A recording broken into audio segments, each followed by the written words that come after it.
I'm Jayson Waller here with Unleash. That's the top growing, fastest podcast out there on society and culture. I appreciate all the subscribers. We just broke 1 million downloads, so thank you so much. And listen, I am going to do a replay here of where I was on Chris Lee's podcast, The Founders Podcast. It's a dope-ass podcast. Check it out. We're going to replay that as an episode for us. You're going to enjoy it. He's interviewing me, and we are getting into the nit and gritty of Generac, life, aliens, you name it. We are getting into it. Enjoy the show. Bam! Hey, guys, I'm excited to bring you Jayson Waller and his fascinating experience in building a billion-dollar business and watching that thing literally go to zero almost overnight.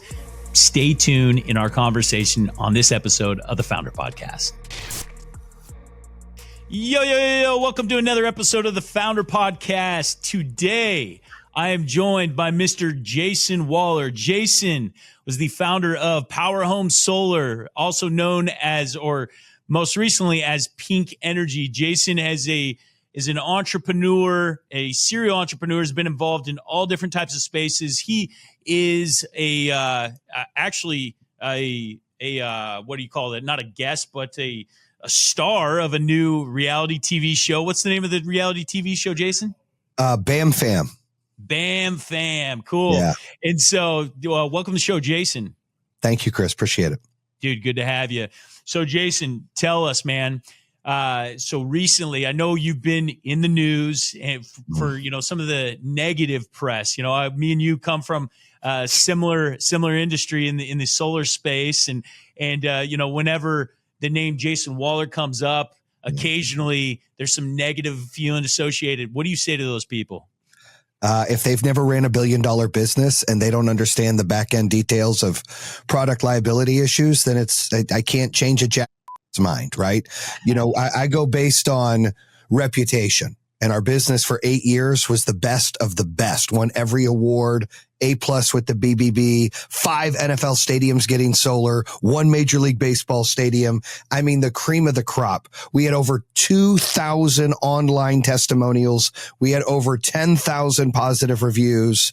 We were the best. We were really making a movement. That was what BAM stand for. It stood for building a movement, one panel, one customer, one employee at a time.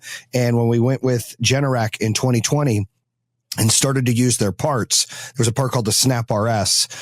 18 months after we deployed their product, we started to see issues, couple fires.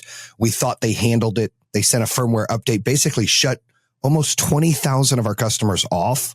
Wow. Or parts of their system off. They didn't know, we didn't know. And it created a lot of controversy, created a lot of issues of people trusting solar, trusting us, trusting me. And things just imploded. We went from 800 phone calls in a normal month for service to 30,000. And nice. Long story short, we ended up closing, found a lawsuit against Generac for over $1 billion. And since then, their stock is cut in half. They've got 8 class action lawsuits against them nationwide. Nice. And 1 securities fraud lawsuit against them. So it sucks. We had to close our company and lay off 2,400 employees and 40,000 customers left in the mess and there's nothing we could do. I mean, personally, I lost $400 million and gave almost everything I had left to cover the final payroll when the company closed. Man, that gives me anxiety just hearing the story, bro. It's crazy. As far as your viewpoint of the whole thing, I totally get it, right? Like when you're running something of this size, you have this many customers and you have that much liability out there for a product that you don't even own, you don't manufacture. I mean, that's a tough situation to be in. So I guess, you've received the brunt end of this whole thing, right? Like Jayson Waller. I mean, I've seen all kinds of bad stuff about you out there, press, right? Like, he's a douche. He only spends money on sports cars and it's because the pictures I have 1,000 photos out there in my life. They take the 2 where there's a Lamborghini and a fur coat for a picture for best dressed in Detroit, and they use that to exploit it. And they go, "Oh, that's who that guy is," and it's like, "Are you serious?" Like that was 2018. That was for a cover of a magazine for best dressed.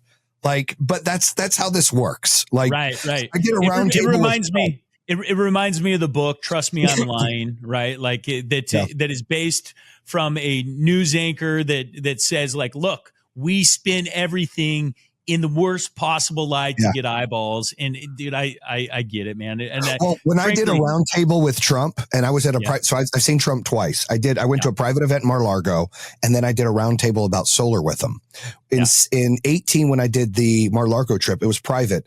He was speaking about the India prime minister wanting to be prime minister or president for life. He was like, this is wrong. We can't have this. He said, can you imagine if me, President Trump, wanted to be president for life? They took the clip. Okay, I remember it like yesterday. President Trump wants to be president for life, and they ran with it. And I was there. I was like, that's not the context of what he said. So in this situation, do our customers right to be pissed? Yeah. Are they have a right to be upset that their fucking system doesn't work? Yeah. Do they have a right to be upset because we installed it and it doesn't work?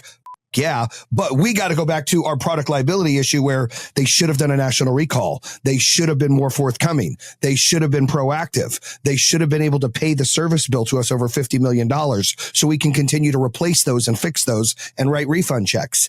They didn't. And that's kind of what happened. So, and I don't want to get into he said, she said, because like, frankly, I know that any side I can get into whatever you want to get into. We've got lost. Like, I mean, and Jayson, like, frankly, I believe that you're largely right. Like, and the fact is like any side of any story, there's always two sides, right? Yeah. There's, and usually you only ever hear one. Right. And so the fact that you're getting out there, you're telling your side of the story. I first of all, I commend you. But I don't think that's really necessarily the important thing for this audience. What I want to understand is like, how do you deal with the negativity, right? Because each of us as founders, we're going to be put in a situation similar to yours, maybe not to that level of degree where we're getting, freaking just thrown to the wolves by national media outlets or anything like that. Well, could you imagine this, Chris? We were this close to going public. Could you imagine if we went public and this happened? They'd have buried me out in the ocean. Like, wow, we were this close to being a public company. We already signed the deal. We had 4 years of due diligence already done with audited financials. Everything was above par. We were supposed to close in July 2022, and that got kicked, and then we ended up going out of business. But that would have been a nightmare. Like, God works in mysterious ways. As bad as it was, I'm like, imagine if we went public and this happened. Holy shareholders would have been like, because it's hard to explain something because, I always think of the My Pillow guy, right? Like the My Pillow guy is the face of that.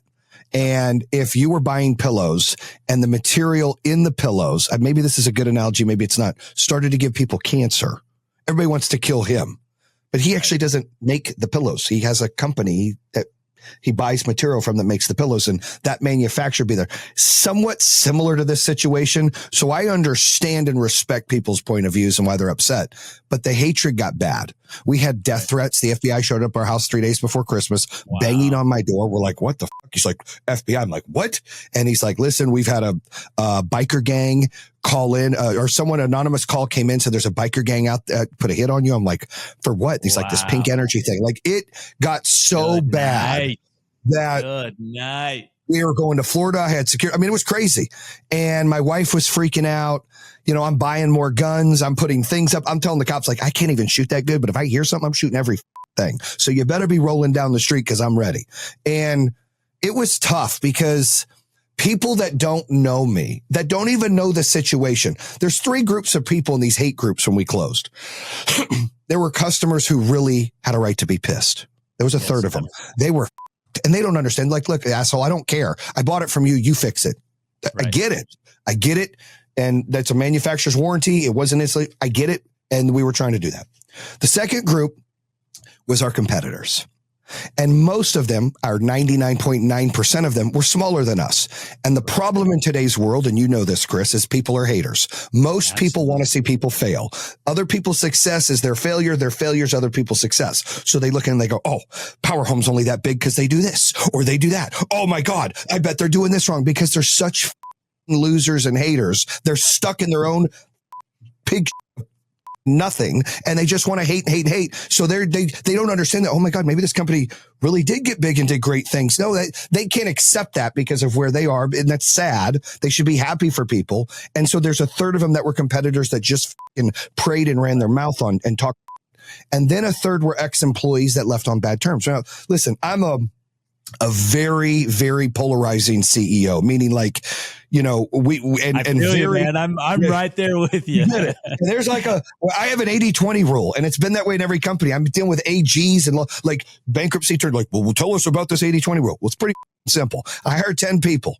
I have a KPI of key performance indicators. I draw that line at 20%, meaning the top 80% keep their job. The bottom 20% are on a PIP plan. If they can't get the off the PIP plan next month, they're fired, and we replace them. So we had 2,400 employees, but we probably fired 10,000 in 8 years. But it's a fact.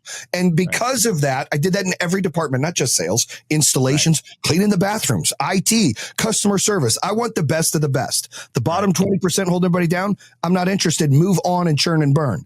And so that's how I built all my companies and was very successful. So therefore, people that didn't hack it, lazy, got their hand out, don't want to work, want an excuse, this is bullshit. Like they're holding everybody else down and getting paid the same.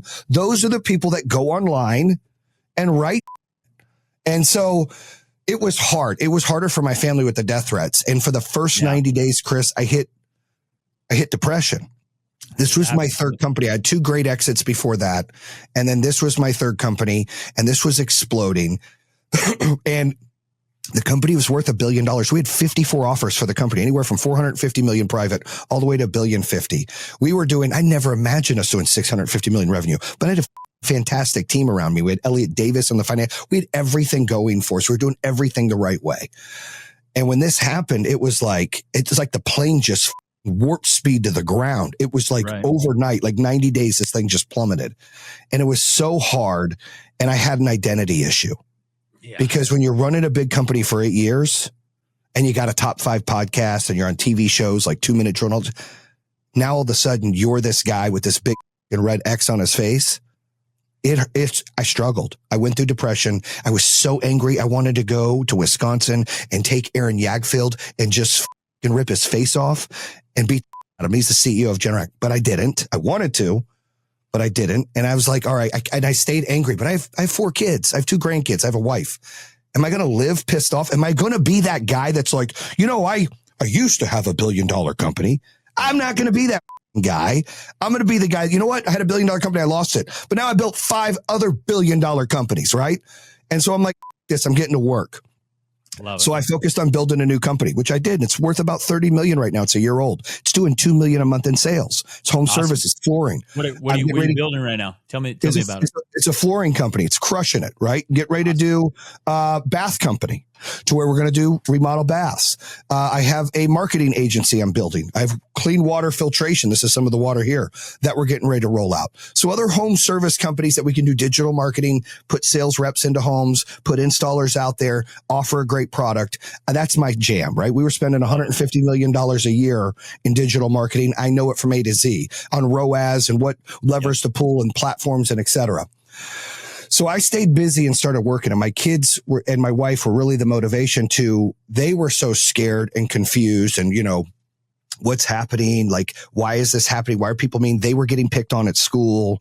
People are saying, is your dad filing bankruptcy? No, the company's filing bankruptcy. I mean, I might as well file bankruptcy. I lost $400 million, but I didn't file bankruptcy. Still had my house, still had a little bit of money. I just opened a new business. So tell me real quick. I'm going to time out you there, right there. So you lose $400 million. I'm assuming that's in equity in the business, right? Correct. So the deal was when we went public, I was getting $100 million up front and $300 million equity, as was my business partner. Right. So, but yes, it cost us $400 million, $300 million equity, $100 million cash. Up until that point, had you taken anything off the table through a private equity deal or anything like that? Great question. So I had the same salary from 2018 to 2022, which was $1.25 million. Same thing. And in 2018, we were worth 40 million. In 2022, we were worth $1 billion. So the company went up 25 times. I didn't get 25 times my salary. In 2018, we did a liquidity event for minority deal. I got 4 million. And in 2019, we did a recap. I got 7. That was it. So I pulled 11 million out on $1 billion company. The rest was salary. So in 20, 21, 22, no distributions, no equity pullout. So in 21, when we made 68 million, 33 of that was to me. We left it in there to try to go public. We left that equity in there and the EBITDA in there rather than pull it out. Right. And that's one of the biggest regrets. It's like, Sometimes when you're building something to go public and then it implodes and you can't control it, it's like you left a lot of chips on the table that you could have pulled off. So you brought up a great word, regret. What are some things that you regret or that you would have done different if you could rewind back to 2017, 2018, back when you first took $4 million off the table? What would you do differently in that scenario all the way to 2022? Well, I mean, we sold equity. The company's worth that. I'd still take the little bit of equity off the table. But look, we grew really fast and we were able to manage that growth. No problem until this big tidal wave of Generac issues. So I don't even regret as fast as we grew. I think that was okay. I regret making the decision to rush batteries and move to a Generac. I regret the decision not having a backup, not offering a different product simultaneously with Generac in half our markets. And I regret not going public about it earlier.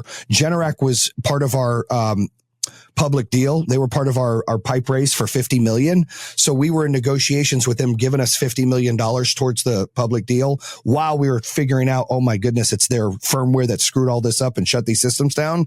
So it was getting heated, but it was like, okay, let's keep the relationships like this. We don't need to go and exploit them publicly. We'll take the heat. We'll clean this up. We'll work together. And that 90 days already basically dictated what everybody in the consumers thought about us. So I do regret not going out front early. We ended up firing our PR team because it was bad advice.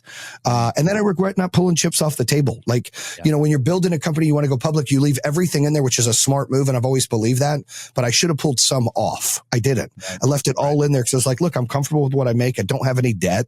Leave it in there and it'll all be part of the big transaction. And I regret that. Okay, so you got to answer the question that a lot of listeners are probably wondering. Okay, what is your net worth right now? Like, what kind of money are you sitting on? I would say somewhere between $8 and $10 million. Yeah, got it. Yeah, and that's houses, real estate, other businesses I sold, rebuilding, podcast. So it's going from net worth of 400 million to 8 to 10 is a big reset. Dude, that is a big reset. And so how do you wrap your mind around that? Because for me, right, I've gone through some similar things from a standpoint. I've had failed businesses, I've had exits, I've taken chips off the table. There's certain times when I took chips off the table that I wish I took more chips off the table because, I thought I wasn't losing control, but then I was actually losing control. I'm not even sure where I was going with that, but how do you deal with going from that much to this little? How do you sleep at night? Great question. So when I opened the security companies, I had nothing. I did well. I cashed out. I opened a solar company. But the first 2 years of the solar company, I gave everything I made from the security company in there, sold my multi-million-dollar house, put it in the solar company when I first opened, and didn't get a check for almost 2 years. So I didn't have anything when Power Home Solar opened, and I was starting over. So the advantage I have now, I have a paid-for house, I have paid-for cars, I have a little money in the bank, and I have money to open a company, which now in a year, what we're doing in 1 year with the flooring company took us 2.5 years with solar. I mean, we're pacing 24, 25 million in sales a year. It took third year, we hit 40 million. Second year, we hit 10 million with Power Home Solar. So right. I can see, and now we're getting ready to add baths to it. I can see the potential of it sucks to restart, but really if I get 3 or 4 companies going that are worth a few $100 million, pull some chips off, get some investors in, streamline it out, I'm doing the right thing. Plus, I'm starting to do a lot of this coaching. And the reality TV show is only going to help the coaching in the businesses. But, Amazon reached out to do that. And it was, it's lucrative. If we could sell season 2 and 3, that's more opportunity and money. But then it really expands. We're talking to different channels. We're on Prime for season 1. They may take season 2, but if not, it's Crackle or it's Paramount or it's Bravo. And, so we're trying to. Tell us more about that. How did you get involved in actually doing a reality TV show? Was it they approached you or you decided one day, hey, we're going to do this, and then you started getting interest? How did that go?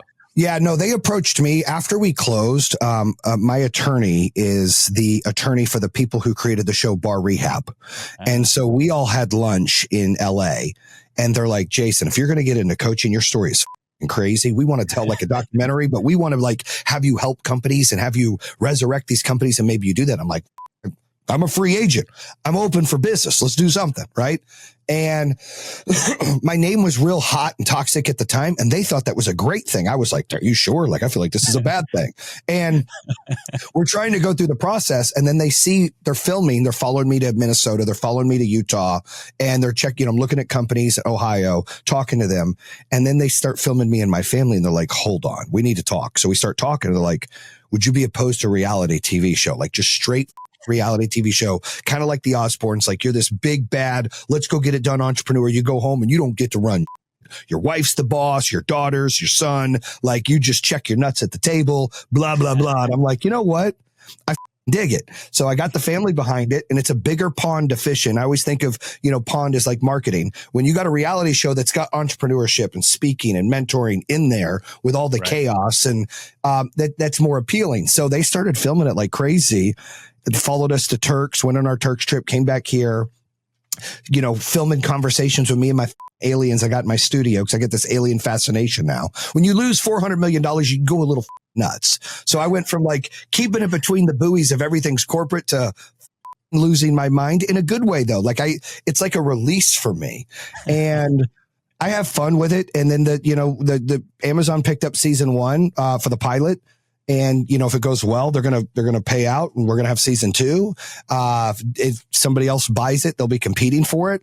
So it's supposed to launch January 5th. We're having a launch party in Fort Lauderdale. And I mean, I'm excited. It's cool. 2 of my kids are really happy. 2 aren't. Tell me the reality behind reality, because like in my mind, I'm trying to imagine myself on a reality TV show, but literally like just cameras all over. I'm just trying to live my life, right? Like I'm just trying to have a conversation with my wife or my kids or whatever else is going on at home, but there's cameras. Like, dude, tell me about that. That's at the beginning, it's really hard. It's like everybody's quiet. It's like, all right, what do we want to talk about? Like, it's so awkward.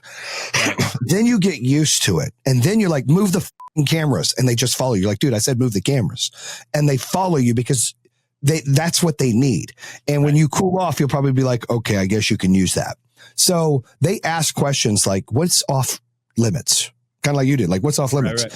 And then, you're like, oh, this and this. Like, so they purposely bring it up like that or make that happen. And I'll tell you a story. So nothing's scripted. There's no like, hey, we need you to do this. Like, they're just following you around for hours, and my family just happens. I mean, when you say following around for hours, like, how many hours, how many days, like what does this look like? So in Turks, we were there 7 days. They were there 5, and it was like all day, every meal, every excursion. It was crazy. My parents are like, dude, what the dude, we're on vacation. I'm like, dude, the BAM fam, what do you want me to do? Like, and then when we came back, they were here 4 days, 4 days, and 2 days. So 10 more days, and at my house set up, followed my kids around a little bit at my daughter's college in Bama, followed me a lot at the gym, in the parking lot. So I got all the people working at the gym, like, look at this fucking asshole. I'm walking in with camera. Like, it's a problem, right? Dropping my kid off at school, teachers and principals like, what the fuck? Like, it's a problem. And I'm coaching a football team, and I'm arguing with another coach and a ref. The ref's trying to throw me out. There's cameras there, and then he's like, are you only doing that because the cameras are? I'm like, fuck those cameras. You had a bad call. Like, and yeah, of course you're elevated a little bit because the cameras are there. Right. But the one thing that was scripted is the second day, the first day we were there without them, my daughter's jet ski broke down in the middle of the ocean. And we're like, what the And we're like, of course, London, your ship breaks down. So we're trying to we can't pull it. The rope keeps breaking. So we have to get a boat to pull us back. It's like a pain in the ass. We're in the middle, beautiful Turks and Caicos, but it's just middle of the ocean. So we get back, camera crew shows up. We tell them what happened. Like, we got to redo that tomorrow. We're like, all right. Well, then that night, my daughter's boyfriend dumps her. Like, literally dumps her and calls her and is like, I cheated on you and I'm breaking up with you. And she's devastated. Oh, yeah. And she's like, I'm not going out there and doing that. I'm like, you got to. She's like, I ain't doing it. Like, we have this huge fight. Like, okay. So me and Christian have to pretend to break down. So we go out there with the camera crews and we break down. And I'm out there and I've got a camera, you know, and they're filming from far distance. And I'm like, hey, we're still out here. It's been like 3 hours. And I'm posting the on Instagram and Facebook. And people are you okay? Are you still out there? I'm like, oh, I'm posting. Do you think I'm still out? Like the concept of people is just crazy to me, Right. but they're freaking out. Like, are you okay? Like you wouldn't be getting this message if I wasn't okay.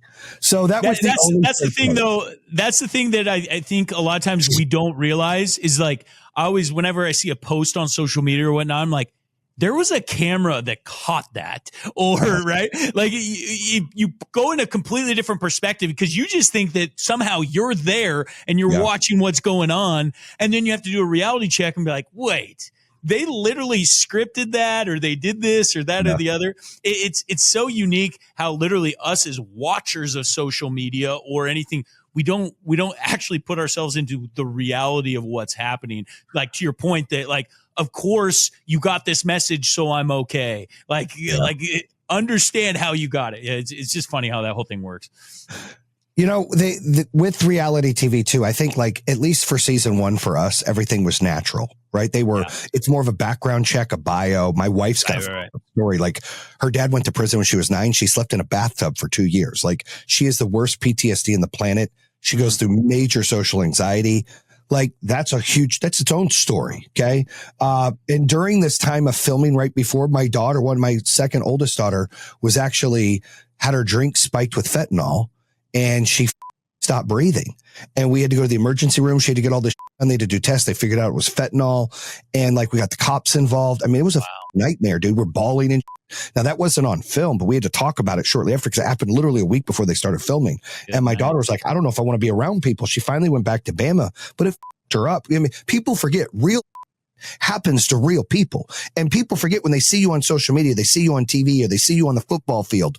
These are people with feelings and families. You know, a couple of my best friends are football players. Matt Prater's one of them. Misses a kick. They're like, you piece of shit. They don't realize like he's got major anxiety.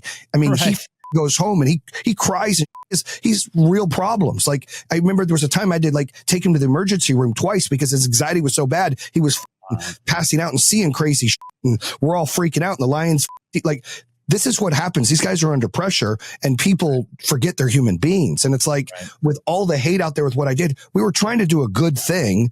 We for 8 years we did. And then this happened and it's like, it was tough. And so you get these stories where we're doing the show, and this is what I was saying, but you go through like Duck Dynasty, which I feel like this is closest to Duck Dynasty, but on steroids, or the Kardashians. You go through all these shows. Their season 1 was like bio. They start scripting later because you run out of shit. That's what happens. No, I get you there. But yeah, man, I think your point is such an important thing that each one of us need to realize that at the end of the day, we're all human beings. We all function the same way. We put on our underwear the same way.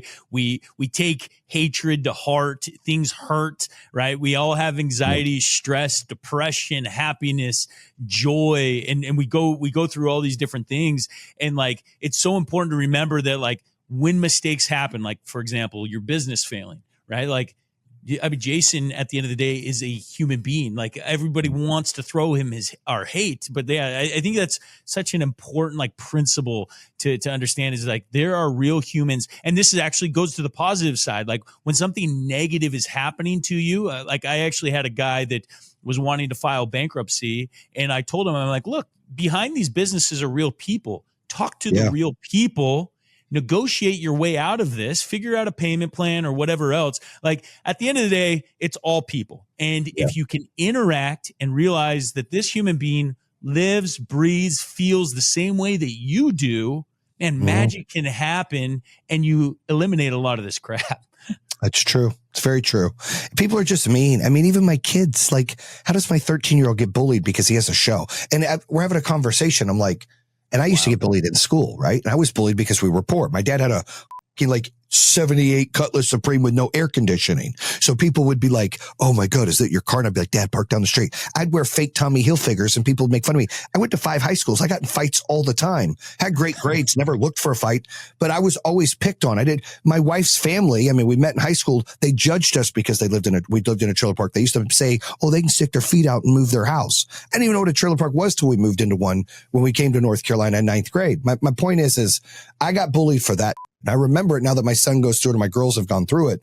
They got bullied because we had night or they're getting bullied because we have a TV show coming out and it's all over the media. Like, it's just sad. It's like, and I try to tell my kids and I tell people that I mentor, I say, listen, the reason why someone is hateful and the reason why someone bullies is because they're very insecure and they're very jealous. Absolutely. There's something you have that they don't, or they're so insecure with who they are that they feel like if you are 1 ounce better than them, there's got to be something wrong with you and you shouldn't be there, and they want to tear you down. And I said, it's sad. And they're wasting their time putting you in their brain and renting space in their brain for you. Do not give them the satisfaction of renting space in your brain for them. Do not engage. Do not pay attention. They don't matter. They're irrelevant. You're relevant. Therefore, you're going to have haters. Everybody has haters. Oprah has haters. Bill Cosby had haters. Jesus Christ has haters. Donald Trump. Everybody has haters. You know, whether you're great or Tom Brady, like, you're going to have people hate you just like they love you because you're relevant. When you're irrelevant, you're nothing. And some people are okay being nothing. But me and my family, we don't want to be nothing. And so my kids got to learn to overcome that. And I told my kids, I said, look, I used to really care. This whole process of this generation, I give zero dude. I'll put on a pink tutu and a banana hammock and dance and give zero what anybody says about me, because I've gotten to that point in my life. Like, it's like, these people didn't make me or create me, and they don't like, I have my own path. It doesn't matter. But it took all of this hate for me to just click. And now I've got to get my kids to figure that out. They're like, listen, they don't matter. They're angry because you have a path and they're not focusing on theirs. Amen. Amen. Yeah, I love, I think Deion Sanders is like one of the greatest examples of this attitude, right? Like, you didn't make me, so you can't break me. Yep. And he doesn't care what anybody else thinks or feels about him. He just knows that he's here to make a difference, to create a culture, to create a vibe of winning and everything else. Yep. And like, you can hate on whatever he does, but at the end of the day, he's a winner. And so I think that's definitely an attitude that all of us have to adopt at one point or another. And sometimes it goes through, you have to go through something like losing $400 million worth of equity in order to find yourself, in order to realize that, like, I don't care. I'm not here to impress anybody else. I'm here for me, my family, those that mean a lot to me. Anybody else wants to hate on me? So be it. And, you know, when like you said, one of the things I always tell my kids is that somebody else's opinion of you says more about them than it does about you. And so, you know, if they have a positive opinion about you, they probably have a positive opinion about themselves. If they have a negative opinion about you, they probably have a negative opinion about themselves. It's true. Yeah. Amen. So, man, tell me, how old are you, Jayson? 43. 43, man. You've been able to accomplish a lot of craziness. I have 2 grandkids too, by the way. So I'm a Gil. Yeah. That's awesome. That's awesome. How old's your oldest kids?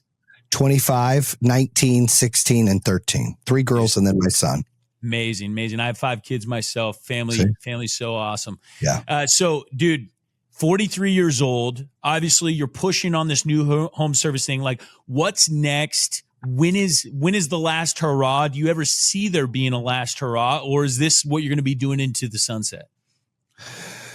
Well, so me and my business partner took 2 different paths when we closed. He took some money and started building small homes and doing some rental properties, and has PTSD. I'd never want to own a company again. That was so bad when we closed. I'm like, look, I didn't get to the championship game to lose and say that's okay. Right. So I'm going to get back to the billion, right? That's the goal. Whether I take a company public, I probably won't. I don't think I want to go through that atrocity again. That was crazy. For 2 years, we were going through, you know, the SEC and all of that stuff. And it was all good, but it's just tedious. But I think doing some transactions and building wealth for my kids to be able to expand and do their own things, to make a difference. What I loved about solar, I still love it about solar, is that it impacts the world. It makes a difference. I loved that. The flooring business doesn't do that. I love that customers are happy. I love that it makes money. I love that we offer American-made product that's plastic free. I love all of that. And it does well. And the baths, you know, it does well. There's people, the older people need the ADA baths. Like, we do all this. It's great. But the water filtration, like, I want to get into that for drinking water. I want to do something that's impactful. It's not about the money. I'll make money. Money will come. I want to do something that changes things and makes a difference.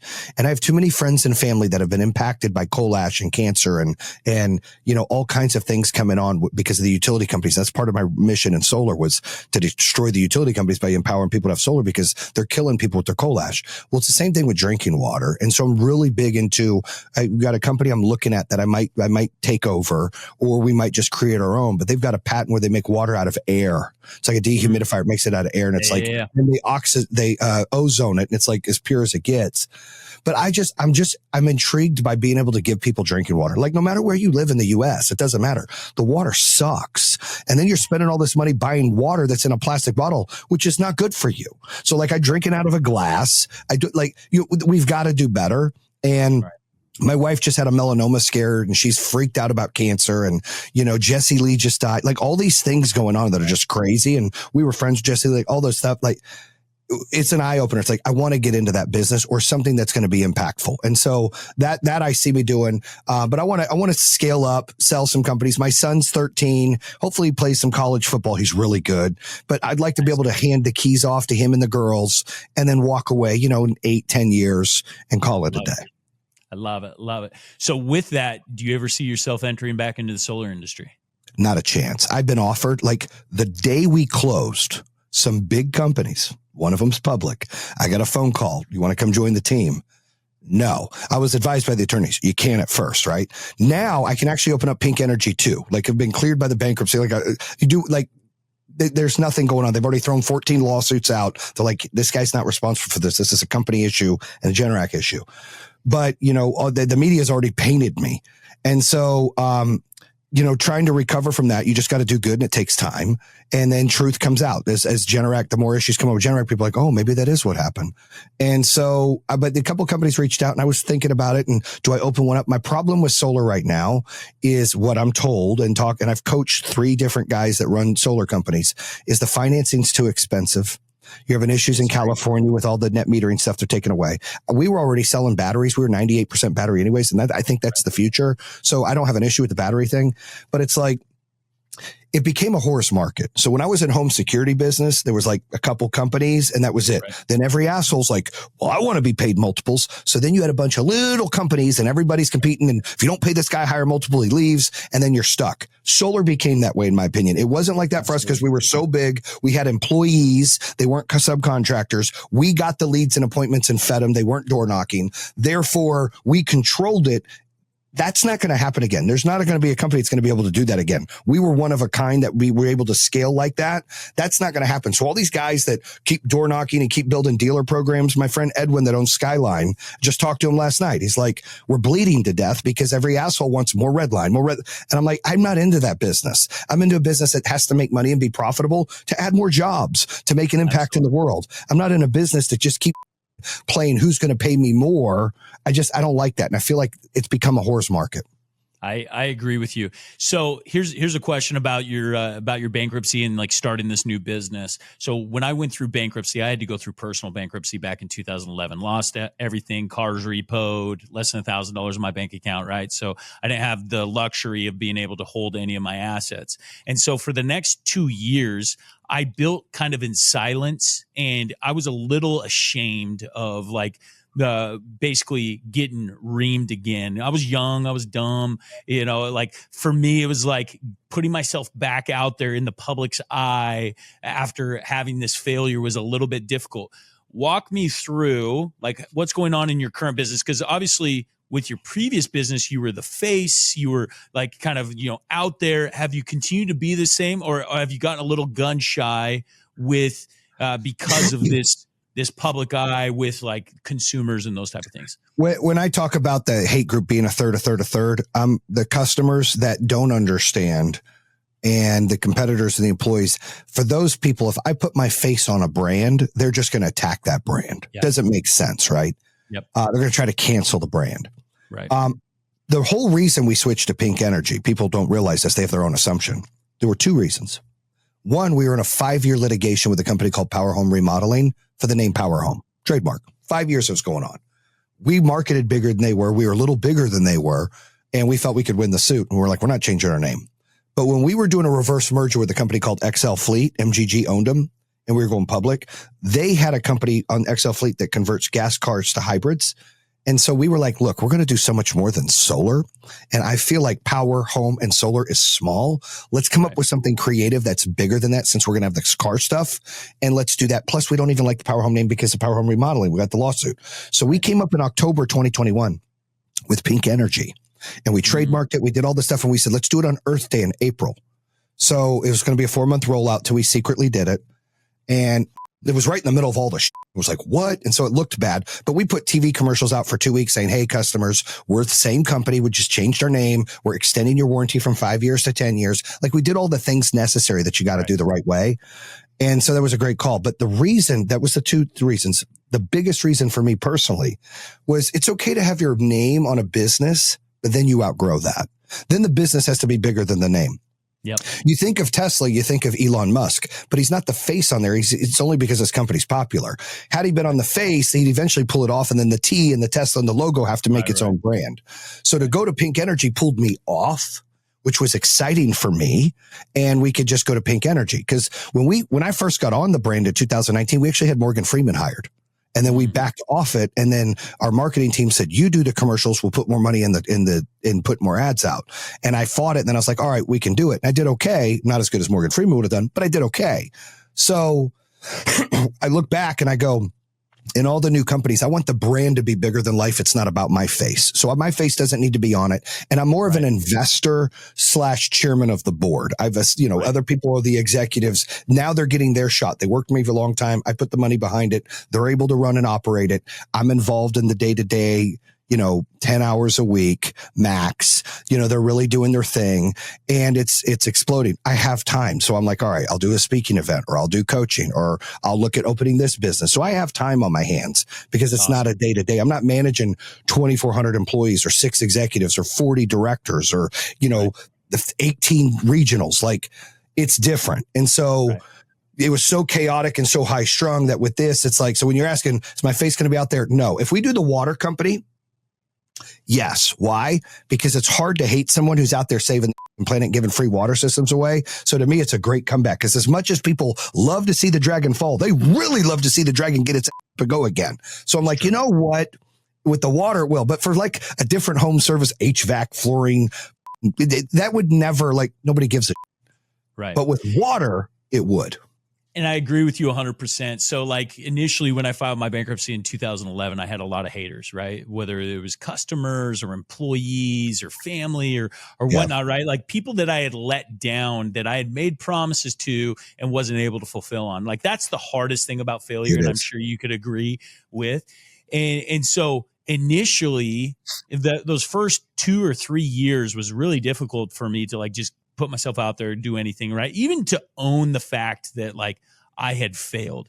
And the thing I learned was like, as soon as I began to actually accept that failure, like become more public about that failure, like, hey, look, I screwed up. I did this. I took ownership of it. But it wasn't until about 3 years later that I really started my comeback story, like where I was putting myself out there, kind of like what you're talking about doing with this water company.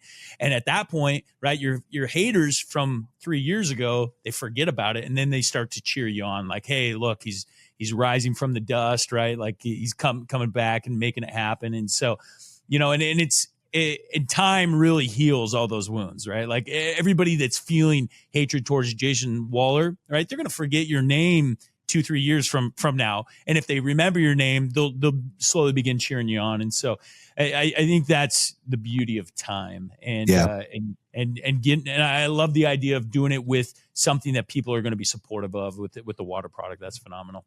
Yeah.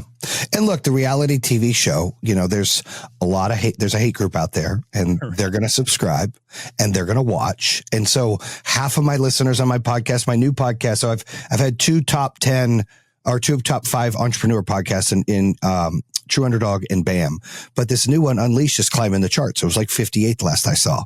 And this one is different. Like, I'll go from talking about aliens to sex to business to EBITDA to, I argued with a buddy of mine from Pakistan about Palestine or Israel. We argued for an hour and a half. I thought I was going to have to throw him through the window, or at least the alien here was going to throw him through the window, right? I don't know if you can see the alien. I can't see the alien. Oh my goodness. Got the alien.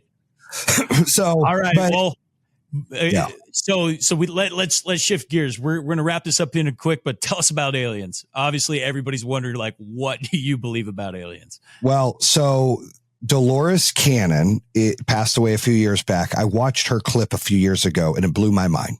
And I believe in God, and I pray. Okay, so let me say that I pray every night with my son. I don't go to church every Sunday, but I believe in God fully.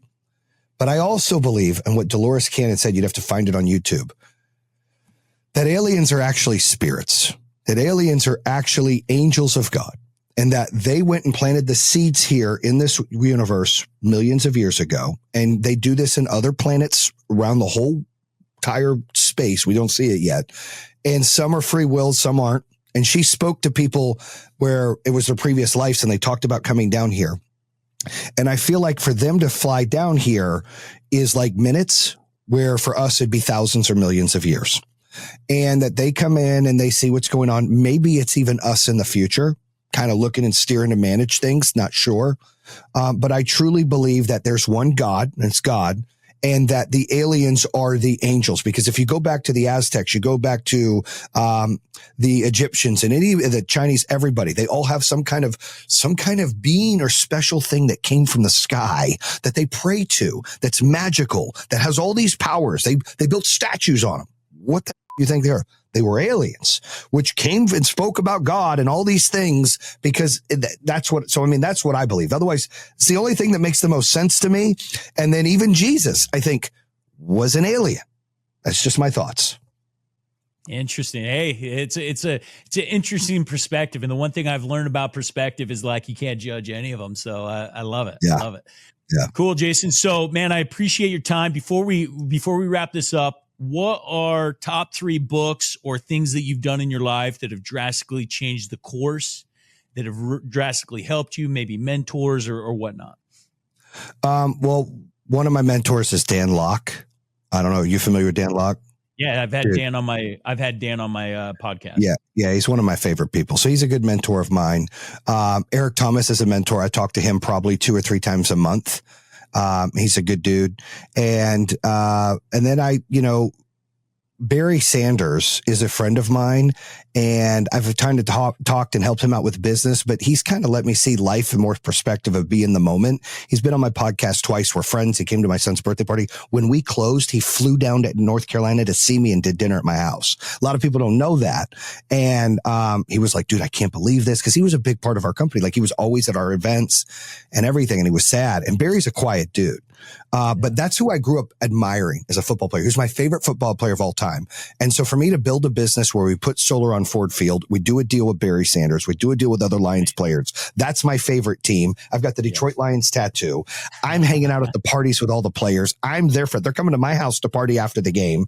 Barry Sanders is golfing with me. He's at my kid's birthday party. He's doing dinner with my dad. My dad's in heaven. All, like, not in heaven, but like he's living in heaven. Like, oh my God, this is the greatest thing ever. Those are all bucket list things for me. And so I think that when you can hit bucket list things and you can stop and breathe for the moment and go, this is what it's about. We're going to have those times and points and moments and memories that matter. You need to really relish them and save them and savor them. And that's the relationships I've built with the podcast, with the company. They're strong. And that was one of them. And I think he's been important, because he told me something. I said, dude, how did you prepare yourself for the NFL? And he said, and he's a shy dude. And he's like, look, I played at corner at first in high school, then at halfback. And I almost quit the team because they wouldn't put me at halfback. And I thought I was better to play halfback, and they weren't sure. My dad was getting involved. It was an argument. He said, but every time I played, I stayed relevant to what was going on. The game was never too big and it was never too small.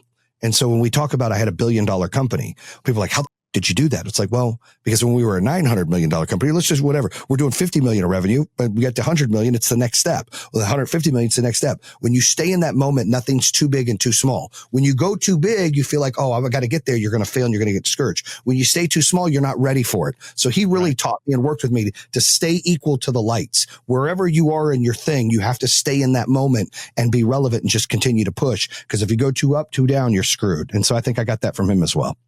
That's awesome, man. Well, Jayson, thank you so much for your time. Thank you for the value that you dropped, the fun conversation. I know you've got a lot of cool things ahead of you. Wish you tons of success. Thank you. Until next time. time.